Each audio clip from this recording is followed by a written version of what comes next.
Hello! Ngayon, magluto naman tayo ng shrimp stir fry para sa ating midnight meal at titikman din yan ni Pogi.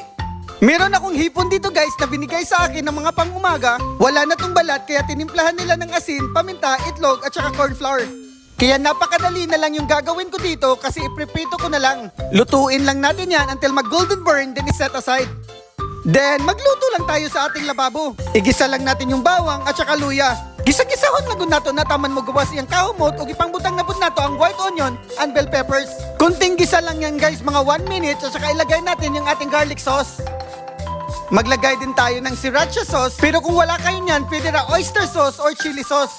Maglagay din tayo ng turmeric powder, chicken powder at saka liquid seasoning.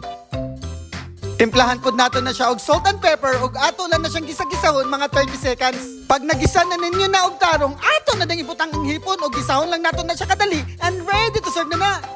I-set up lang dayon nato na ug syempre matik na garnish dayon ta para igat kayo tanawon ba.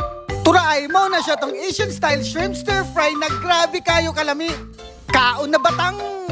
Hello guys, ay kain na nga tayo dito. Tikman natin ang luto ni Chef Louie na stir-fried shrimp ala Singaporean style.